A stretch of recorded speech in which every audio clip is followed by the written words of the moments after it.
8 जनवरी को होने वाले नगर निगम चुनावों को लेकर सभी तैयारियां पूरी कर ली गई हैं। नगर निगम के चुनाव को लेकर 40 वार्डों को 4-4 वार्डों में विभाजित किया गया है। कुल 10 सेंटर बनाए गए हैं और प्रत्येक सेंटर में 4 वार्ड रखे गए हैं। चुनाव को लेकर सभी सरकारी कर्मचारियों को ईवीएम मशीनें सौंप दी गई है। रविवार सुबह 8 बजे से शाम 5 बजे तक मतदान होगा, जिसके बाद मतगणना भी की जाएगी। नोटबंदी के विरोध में प्रदर्शन करते हुए रोहतक में कांग्रेस विधायक आनंद सिंह दांगी ने हुड्डा को हरियाणा का सबसे बड़ा नेता बता डाला। शनिवार को रोहतक में हुड्डा और तंवर गुट के संयुक्त प्रदर्शन में भी गुटबाजी साफ नजर आई। कांग्रेस विधायक दांगी ने प्रदेशाध्यक्ष अशोक तंवर पर बिना नाम लिए हमला बोला।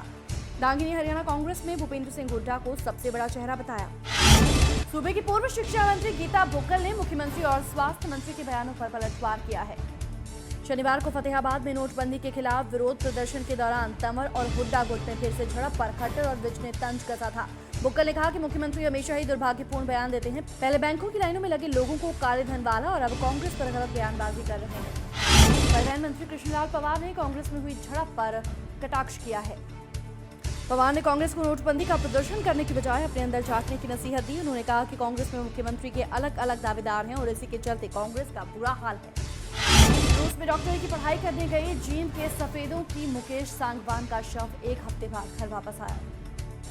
एमबीबीएस करने गए मुकेश वहां 3 साल से पढ़ रही थी। 31 दिसंबर को संदिग्ध परिस्थितियों में छत से गिरकर उसकी मौत हो गई। मुकेश का 1 हफ्ते बाद शव उसके घर वापस लाया जा सका, जिसके बाद उसे सफेदों में ही अंतिम विदाई दी गई। गुरुग्राम में एक अजीबोगरीब मामला सामने आया है। दरअसल 22 वर्षीय युवती ने भगवान शिव को पाने की इच्छा में खुद को आग लगाकर आत्मदाह कर लिया। घटना पटौदी के प्राचीन शिव मंदिर इच्छापुरी की है। मृतका अनीशा ने खुद पर मिट्टी का तेल डालकर सुसाइड कर लिया। अनीशा के पास एक सुसाइड नोट भी मिला है, जिसमें उसने खुद को शिव भक्त लगाया और अगले जन्म में भगवान शिव को पाने की बात की थी।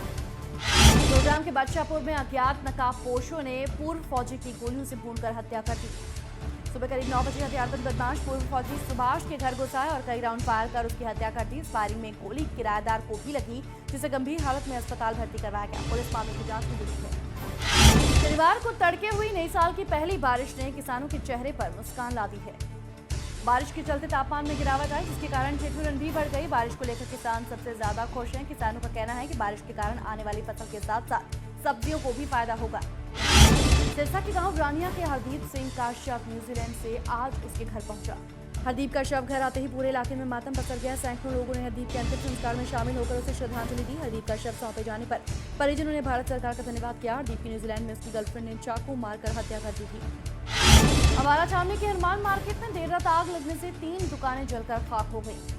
आग की चपेट में आने से 2 कपड़ा दुकानें और एक कॉस्मेटिक की दुकान पूरी तरह से खाक हो गई। घटना दुकानों के साथ लगे ट्रांसफार्मर में शॉर्ट सर्किट के चलते बताई जा रही है। अम्बाला से विधायक और कैबिनेट मंत्री अनिल विज ने भी घटनास्थल का जायजा लिया। तो हरियाणा सुपरफास्ट में फिलहाल इतना ही। लगातार अपडेट्स के लिए बने रहिए पंजाब केसरी टीवी के साथ।